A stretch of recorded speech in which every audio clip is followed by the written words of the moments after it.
তোমরা দেখছো BS practice set YouTube channel. যে সমস্ত ভাই বোনেরা আগামীতে প্রাথমিক শিক্ষক শিক্ষিকা হওয়ার জন্য ইন্টারভিউর অপেক্ষায় আছো, তোমাদের জন্য ভিডিওটি খুবই হেল্পফুল হতে চলেছে। আশা করি এই ভিডিওর মাধ্যমে তোমরা খুব সহজেই বুঝে নিতে পারবে ভ্যাকেন্সি পূরণ করার পদ্ধতিটা কী।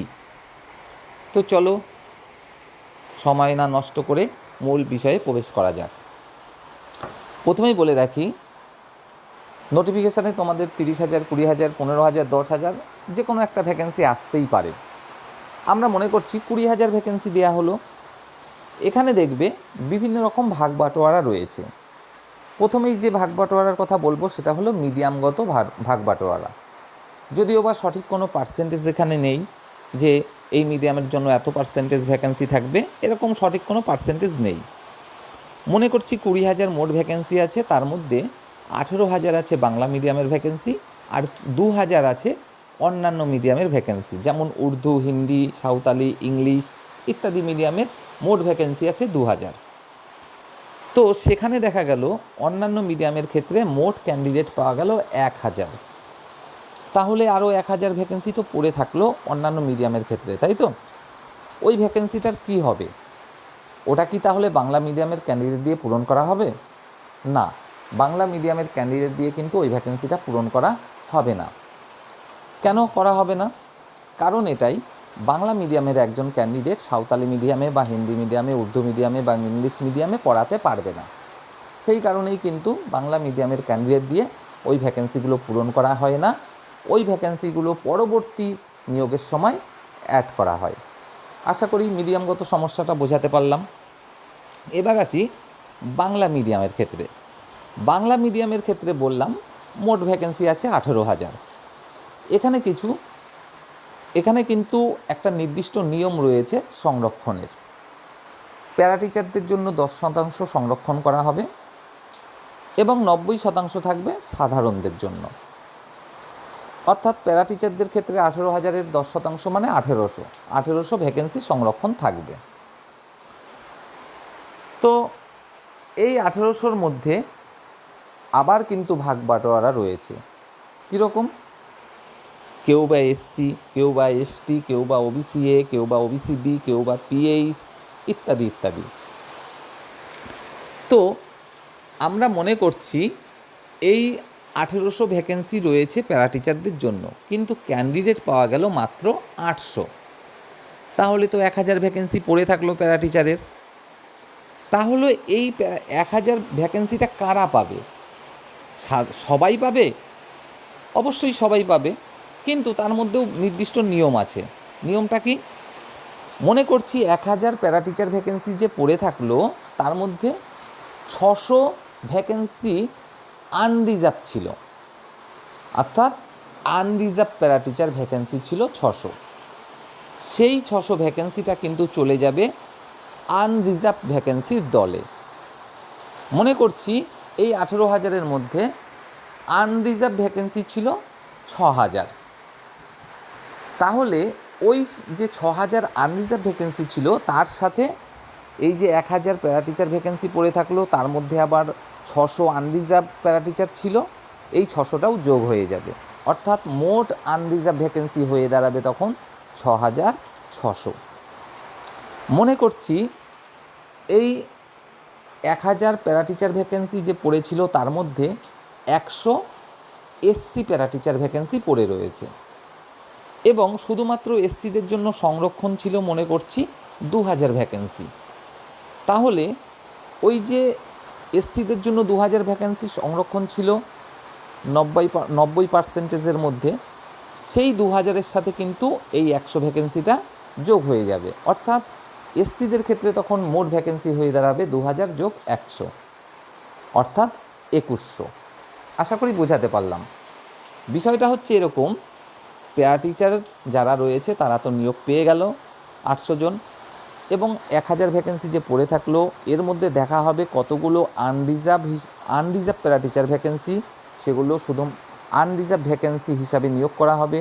যেগুলো থাকবে এসসি প্যারা টিচারের ভ্যাকেন্সি, সেগুলো শুধুমাত্র এসসিদের দিয়েই পূরণ করা হবে। যেগুলো দেখা যাবে OBC A para teacher vacancy পড়ে আছে, সেগুলো শুধুমাত্র ওবিসি এ ক্যান্ডিডেট দিয়েই পূরণ করা হবে, এরকমভাবে কিন্তু নিয়োগ করা হয়ে থাকে। ঠিক তেমনি কিন্তু এক্স সার্ভিসম্যানের ক্ষেত্রেও হয়ে থাকে। যদি এক্স সার্ভিসম্যানের ক্ষেত্রেও কিছু ভ্যাকেন্সি পড়ে থাকে, সেটাও কিন্তু দেখা হয় কতগুলো এখানে আনরিজার্ভ এক্স সার্ভিসম্যান ভ্যাকেন্সি পড়ে আছে, সেগুলো আনরিজার্ভ ক্যান্ডিডেট দিয়ে পূরণ করা হবে। কতগুলো এসসি এক্স সার্ভিসম্যান ভ্যাকেন্সি পড়ে আছে, সেগুলো শুধুমাত্র এসসি ক্যান্ডিডেট দিয়েই পূরণ করা হবে, এরকমটা কিন্তু হয়ে থাকে। এক্সেমটেড ক্যাটাগরির ক্ষেত্রেও ঠিক তাই। যতগুলো এক্সেমটেড ক্যাটাগরির ভ্যাকেন্সি পড়ে থাকবে, সেখানেও দেখা হবে যে কোন ক্যাটাগরির কত ভ্যাকেন্সি পড়ে আছে, সেই ক্যাটাগরির ক্যান্ডিডেট দিয়েই তখন কিন্তু ওই ভ্যাকেন্সিগুলো পূরণ করা হয়ে থাকে। অর্থাৎ এরকম বিষয়টা অন্যান্য মিডিয়ামের ভ্যাকেন্সি পড়ে থাকলেও সেটা বাংলা মিডিয়ামের ভ্যাকেন্সি দিয়ে পূরণ করা হবে না, সেটা পরবর্তী নিয়োগে চলে যায়। কিন্তু এক্সেমটেড ক্যাটাগরি প্যারা টিচার বা এক্স সার্ভিসম্যানের ভ্যাকেন্সি পড়ে থাকলে সেটা সাধারণ ক্যান্ডিডেট দিয়েই পূরণ করা হয়, কিন্তু সেক্ষেত্রে দেখা হয় কোন ক্যাটাগরির ভ্যাকেন্সি পড়ে আছে, সেই ক্যাটাগরির ক্যান্ডিডেট দিয়েই কিন্তু তখন ওই ভ্যাকেন্সিগুলো পূরণ করা হয়ে থাকে।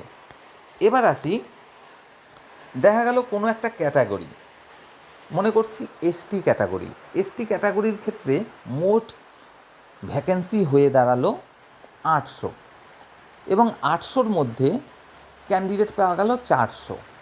তাহলে 400 তো এসটি ভ্যাকেন্সি পড়ে থাকলো, সেটা কি হবে? সেটাও কিন্তু চলে যাবে পরবর্তী নিয়োগে, অর্থাৎ সেটা কিন্তু অন্য কোনো ক্যাটাগরির ক্যান্ডিডেট দিয়ে পূরণ করা হবে না। যদিও বা এই বিষয়টা আমার খুব একটা পছন্দ নয়।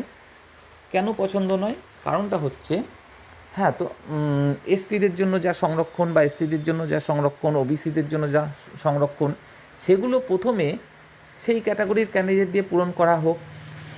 তারপরে যদি দেখা যায় কোনো একটা ক্ষেত্রে ভ্যাকেন্সি পড়ে থাকলো, ক্যান্ডিডেট পাওয়া গেল না, সেক্ষেত্রে অন্যদের দিয়ে নিয়োগ করলে সমস্যাটা কোথায়? একজন এসসি এসটি বা ওবিসি ক্যান্ডিডেট সে তো গিয়ে বাংলাতেই পড়াবে। আবার অন্য ক্যাটাগরির অর্থাৎ জেনারেল ক্যাটাগরির একজন ক্যান্ডিডেট সে যদি ওই জায়গাটায় নিয়োগটা পেয়ে যায়, সে কি আর গিয়ে অন্য কোনো ভাষায় পড়াবে? চ্যাংপু ভাষায় তো পড়াবে না, তাই না? সেও তো গিয়ে বাংলাতেই পড়াবে, তাহলে সমস্যা তো কোনো ব্যাপার নেই। তাই এই বিষয়টা একটু সংশোধন করা উচিত বলে আমি ব্যক্তিগতভাবে মনে করি। তো যাই হোক, আশা করি বোঝাতে পারলাম। আরও একবার শর্টে বলে দেওয়ার চেষ্টা করছি, অন্যান্য মিডিয়ামের ভ্যাকেন্সি বাংলা মিডিয়ামের ক্যান্ডিডেট দিয়ে পূরণ করা হয় না। এক্সেমটেড ক্যাটাগরি এক্স সার্ভিসম্যান বা প্যারাটিচারের ভ্যাকেন্সি যা পড়ে থাকে সেগুলো সাধারণ ভ্যাকেন্সি হিসাবে কনভার্ট হয়, কিন্তু সেখানে দেখা হয় কোন ক্যাটাগরির ভ্যাকেন্সি পড়ে রয়েছে, শুধুমাত্র সেই ক্যাটাগরির ক্যান্ডিডেট দিয়েই সেটা পূরণ করা হয়। এবং কোনো একটা নির্দিষ্ট ক্যাটাগরির ভ্যাকেন্সি যদি পূরণ না হয়, পড়ে থাকে, যেমন এসসি এসটি ওবিসি পিএইচ ইত্যাদি ক্যাটাগরির ভ্যাকেন্সি যদি পড়ে থাকে, সেটা কিন্তু আর অন্য সাধারণ ক্যান্ডিডেট জেনারেল ক্যান্ডিডেট দিয়ে পূরণ করা হয় না, সেটা কিন্তু আবারও চলে যায় পরবর্তী নিয়োগে। এবং এই জায়গাটায় একটু ভুল রয়েছে নিয়ম পদ্ধতির বলেই আমি মনে করি, কারণ দুজনাই তো বাংলাতে পড়াবে, তাই অসুবিধার কোনো কারণ নেই। তো এই জায়গাটা যদি একটু সংশোধন করে খুব ভালো হয়, আরও অনেকে কিন্তু সেক্ষেত্রে চাকরিটা পেতে পারে। উদাহরণ হিসাবে বলতে পারি যে এই যে 9500 নিয়োগের ক্ষেত্রে বলা হলো যে বহু সংখ্যক ভ্যাকেন্সি পড়ে আছে, কিন্তু সেগুলো অন্যান্য মিডিয়ামের ভ্যাকেন্সি বা অন্যান্য ক্যাটাগরির ভ্যাকেন্সি, তাই সেগুলো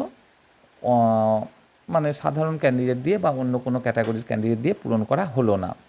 তো এটা যদি করা হতো তাহলে দেখা যেত সবাই কিন্তু নিয়োগটা পেয়ে যেত। তো যাই হোক, সরকারের সদিচ্ছা অভাব আছে বলেই আমি মনে করি এটা। এই বিষয়টা যদি একটু বুঝে শুনে ঠিকঠাকভাবে করা হয়, আশা করি সকলেই উপকৃত হবে। দেখা হবে পরের ভিডিওতে। সকলে ভালো থেকো, বাই।